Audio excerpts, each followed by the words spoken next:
آدمی کو سن لے، امید ہے کہ اللہ عمل کی بھی توفیق عطا فرمائیں گے۔ دل و جان سے کوئی بات سن لے حکمت کی، عمل کی، علم کی، امید ہے کہ اللہ جل جلالہ عمل کی بھی توفیق عطا فرمائیں گے۔ جس نے سننے کا حق ادا کر دیا، حق یہ ہے کہ بات کو سنا جائے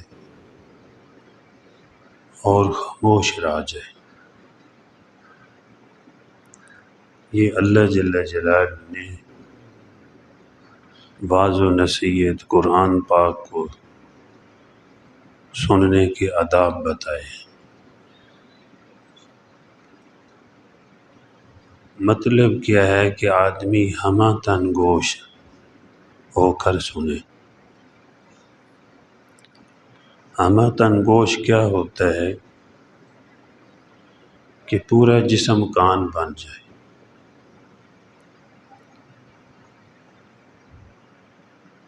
اور محسوس ہو کہ اس کے پورے اعضاء جو ہیں وہ متوجہ ہیں، کانوں کی اتباع میں دوسرے بھی ساکن ہیں، یعنی ان کی اعضاء جو ہیں وہ متوجہ ہیں۔ اور جو متوجہ ہوتا ہے حکمت کی بات کی طرف سے، تو حدیث نبوی سے یہ بات ملتی ہے صلی اللہ علیہ وسلم۔ صحابہ کرام رضی اللہ تعالی عنہم اجمعین آپ صلی اللہ علیہ وآلہ وسلم کی مجالس میں اس طرح بیٹھتے تھے، حدیث میں آیا ہے صحابہ کرام رضی اللہ تعالی عنہم اجمعین فرماتے ہیں جس طرح ہمارے سروں پہ پرندے بیٹھے ہوئے ہیں کہ سر ہلے گا تو بھئی اڑ جائیں گے۔ مطلب کیا ہے کہ اس طرح متوجہ ہو کر سنتے تھے، اور انہوں نے اس طرح سنا۔ سب سے زیادہ حضور نبی کریم صلی اللہ علیہ وسلم کی اتباع اور پیروی کرنے والے وہی لوگ تھے۔ سننے کا بھی حق ادا کر دیا، پھر عمل کا بھی حق ادا کر دیا، اور ایسا سنا سبحان اللہ، ایسا سنا دنیا آج تک سن رہی ہے۔ وہ سنا ہوا صحابہ کرام رضی اللہ تعالی عنہم اجمعین ایسا سنا، ایسا پیار سے ادب سے سنا کہ ان کا سنا ہوا آج دنیا سن رہی ہے۔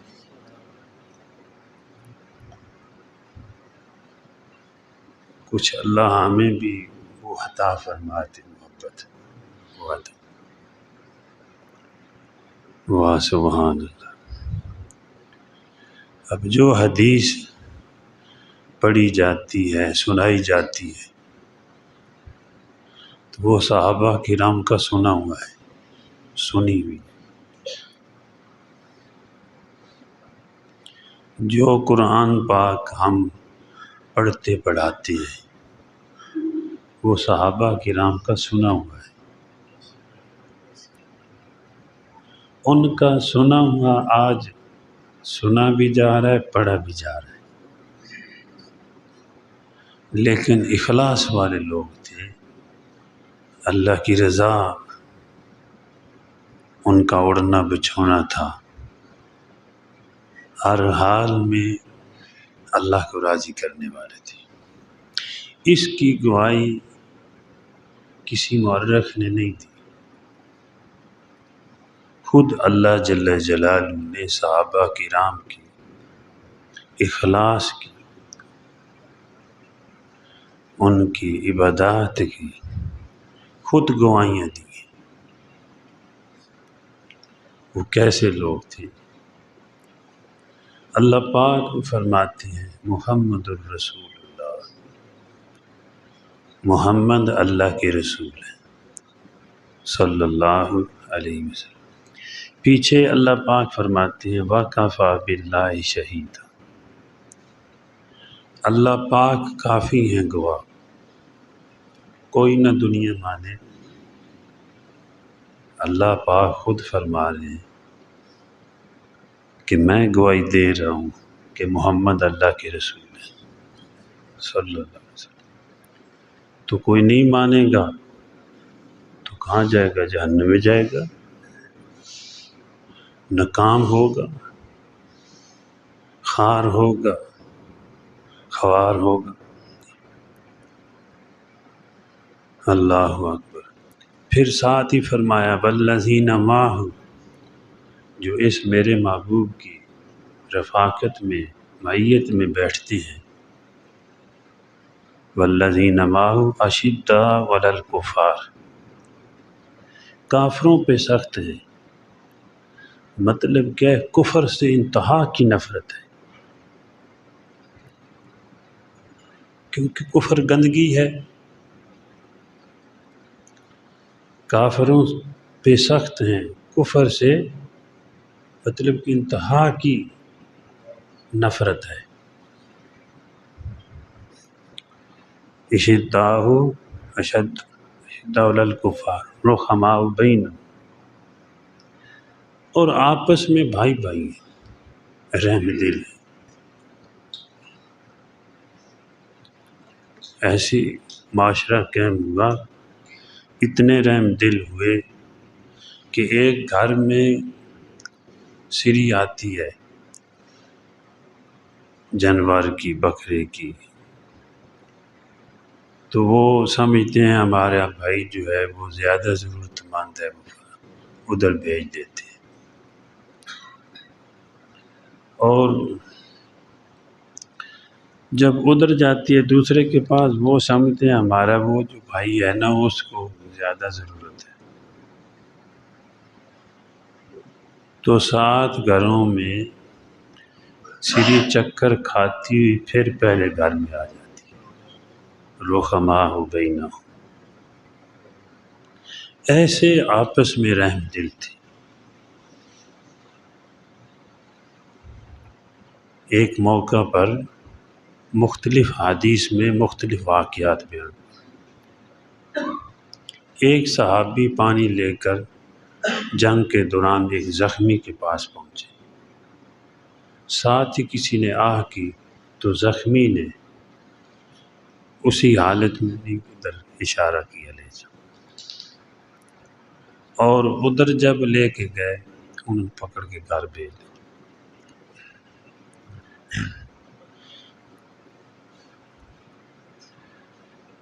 جب تیسرے کے پاس لے گئے، دوسرے چوتھے، یعنی اس طرح اشارہ ہوتا رہا۔ بعض حدیثوں میں تو 3 کا آیا ہے، 7 کا بھی آیا ہے کہ 7ویں آدمی کے پاس گئے تو وہ شہید ہو گئے، وہ انتقال فرما گئے، شہید ہو گئے، دنیا سے تشریف لے گئے۔ تو واپس آئے تو دوسرے بھی سب شہید ہو چکے۔ رحماء بینہم، آپس میں اس طرح رحم دل تھے۔ تراہم رکعا سجدا یبتغون فضلا من اللہ ورضوانا، مخاطب تو دیکھتا ہے کبھی وہ رکوع میں ہے، کبھی سجدے میں ہے، وابتغوا من فضل اللہ، اللہ کی رضا کے متلاشی ہیں۔ اللہ پاک گواہی دے رہے ہیں ان کے رکوع اور سجدے میرے لیے ہیں، ان کے رکوع اور سجدے میرے لیے ہیں، کسی اور کے لیے نہیں۔ یعنی ان کے اخلاص کی گواہی اللہ جل جلالہ خود دے رہے ہیں، ان کی عبادات کی مقبولیت کی گواہی، قبولیت کی گواہی خود اللہ جل جلالہ دے رہے ہیں۔ ایک تو اللہ پاک گواہی فرما رہے ہیں، فرمایا ان کی پیشانیاں بھی گواہ ہیں، سیماہم فی وجوہہم من اثر السجود، ان کی پیشانیوں سے عبادات کا نور ٹپک رہا ہے۔ ذی عقل، اہل شعور، اہل بصر، صاحب نظر، وہ دیکھ لیتے ہیں کہ یہ سچے لوگ ہیں۔ ہاں ایک اندھا ہو تو ہم تو اس کو کچھ نہیں کہہ سکتے، کہ صاحب نظر اس کو نظر آئے گا، سیماہم فی وجوہہم من اثر السجود، ان کی پیشانیوں سے ان کے سجدوں کا اثر نمودار ہوتا ہے، ظاہر ہو رہا ہے۔ تو صحابہ کرام رضی اللہ تعالیٰ عنہم اجمعین اخلاص والے تھے۔ ایسا سنا کہ آج ان کے سنے ہوئے کو دنیا سن رہی ہے، آج ان کے سنے ہوئے کو کتابی شکلیں بھی دے دی گئی اور لوگ ان کا سنا ہوا پڑھ رہے ہیں۔ اللہ پاک ہمیں بھی ان کے سنے ہوئے کو صحیح طریقے کے ساتھ سننے کی توفیق عطا فرما دے۔ اللہ اکبر۔ ابھی میں سفر میں تھا تو رات کو ایک مجلس ہوئی، مختلف لوگ بیٹھے ہوئے تھے، میرے رشتہ دار ہی تھے، تو دین کی باتیں ہو رہی تھی، تو کسی نے کوئی بات کی، کسی نے کوئی، تو درمیان میں تھوڑا سا کچھ اختلاف سا ہوا علم کے بارے میں۔ تو وہاں بیٹھے ہوئے بات یہ کہی، بھائی ایک علم ہے علم سماعی، ایک ہے علم تحریری۔ علم سماعی جو ہے وہ کانوں سے سنا ہوتا ہے، وہ بھی علم حاصل کر رہا ہے جو سن رہا ہے۔ ایک علم تحریری ہے، تحریر پڑھ لی، تحریر کر لی، یہ بھی ہے۔ لیکن صحابہ کرام رضی اللہ تعالی عنہم اجمعین کا علم سماعی تھا، سنا ہوا علم تھا، اور صحیح سنا تھا، اور پھر امت تک صحیح پہنچایا۔ علم سماعی کو بھی ایک فوقیت حاصل ہے کہ علم حاصل کرنے کے ساتھ ساتھ ان کو صحبت بھی حاصل ہے۔ صحابہ کرام نے علم بھی حاصل کیا، حضور کی صحبت بھی وہ بھی ملی، اور کتنی بڑی شان ملی۔ صرف علم پڑھنے سے مقام وہ حاصل نہیں ہوتا جو صحبت سے ہوتا ہے۔ بعد میں آنے والے لوگ وہی صحابہ کرام کا سنا ہوا علم پڑھتے رہیں، پڑھاتے رہیں، تحریر کرتے رہیں، تقریر کرتے رہیں، کہ اس مقام پہ نہیں پہنچ سکتے، اس لیے کہ صحبت نہیں ہے۔ صحابہ کرام نے علم بھی سیکھا اور صحبت بھی اٹھائی، اور اللہ نے ایسا مقام عطا فرمایا کہ بعد میں آنے والے لوگ ان تک پہنچ ہی نہیں سکتے، چاہے جتنی مرضی عبادات کر لیں، جتنی کتابیں پڑھ لیں، وہاں تک نہیں پہنچ سکتے۔ تو میں نے کہا بھئی ایک تحریری علم ہے، وہ بھی ہے، وہ حاصل کرنا ہے، لیکن بعض دفعہ سنا ہوا علم، اس کی برکت جب آگے سنایا جاتا ہے تو اس کی بھی ایک برکت ہوتی ہے اور ایک اثر ہوتا ہے۔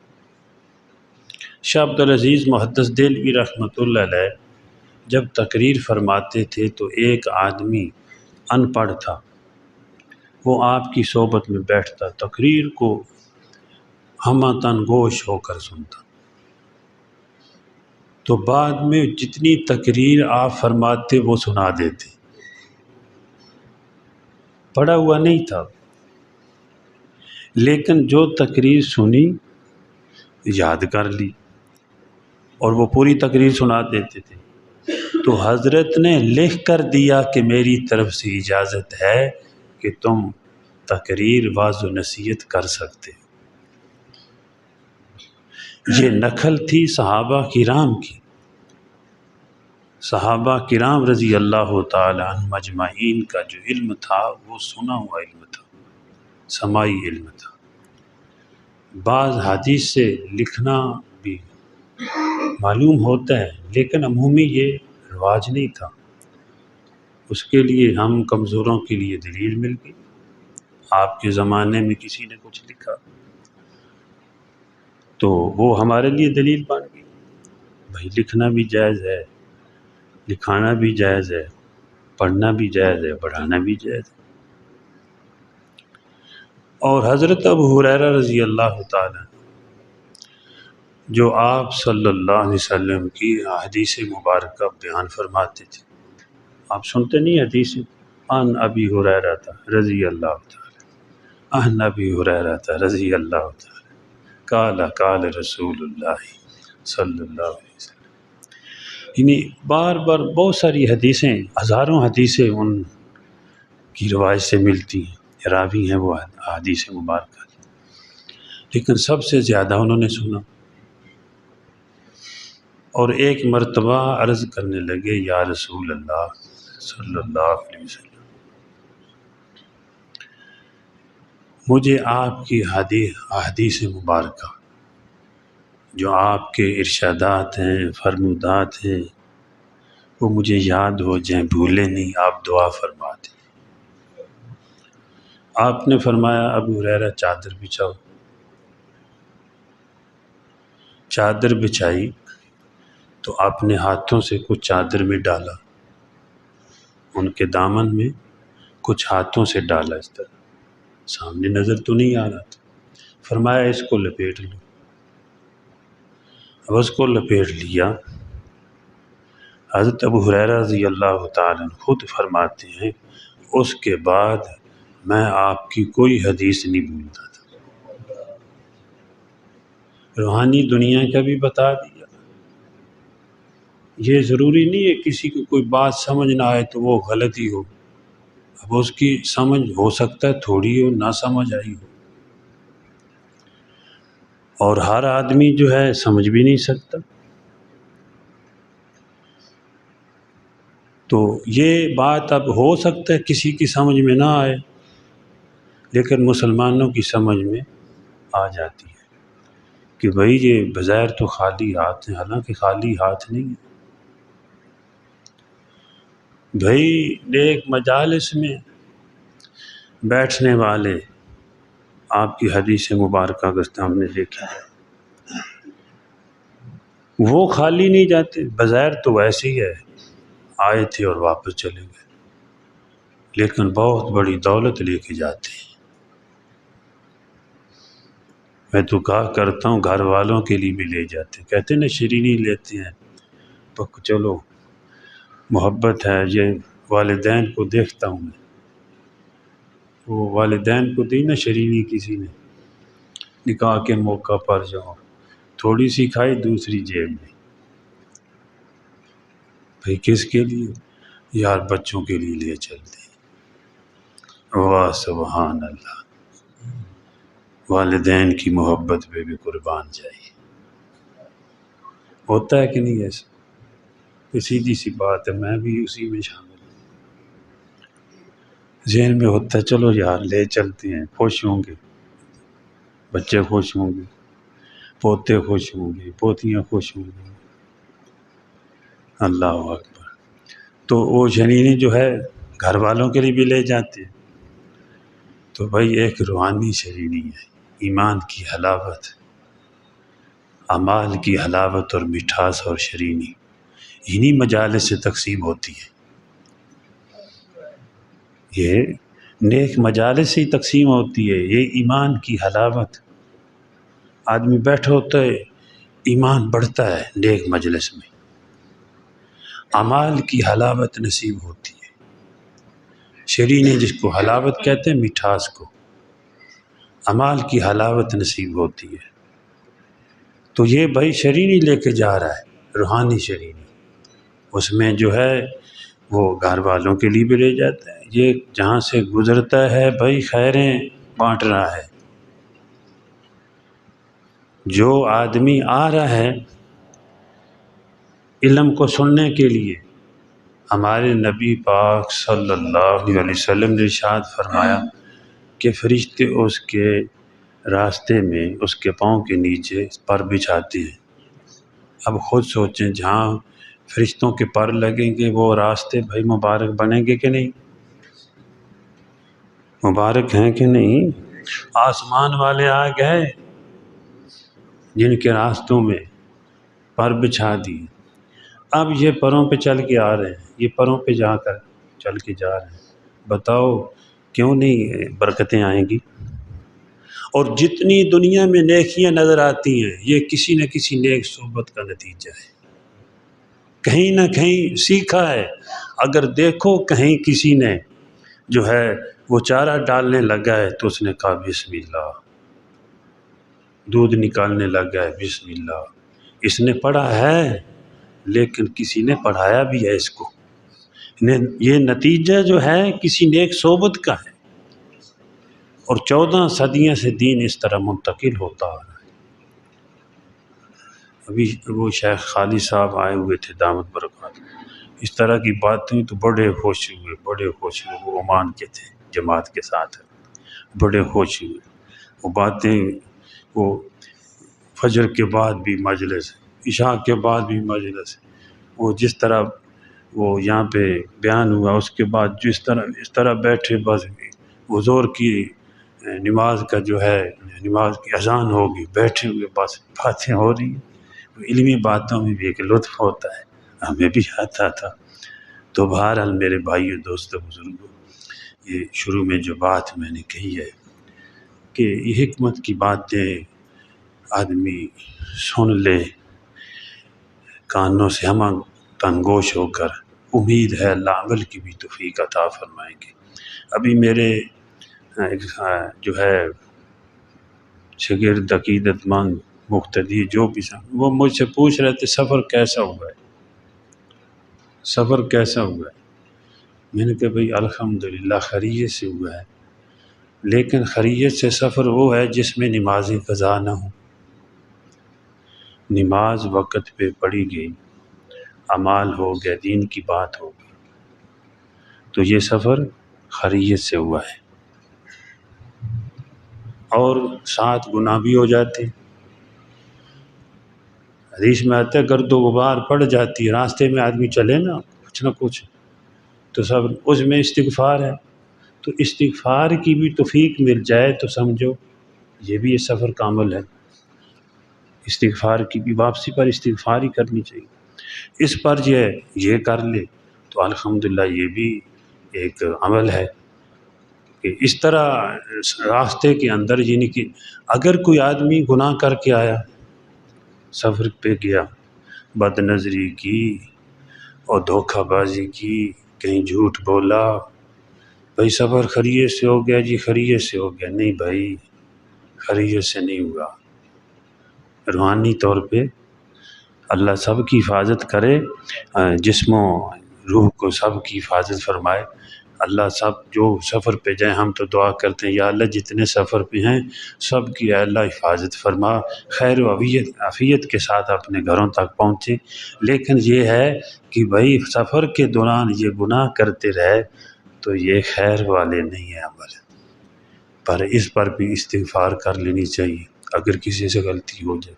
اللہ جل جلالہ مجھے بھی اور آپ کو بھی بلکہ پوری دنیا کے مسلمانوں کو حضور نبی کریم صلی اللہ علیہ وسلم کی تعلیمات کے مطابق زندگی گزارنے کی توفیق عطا فرمائے۔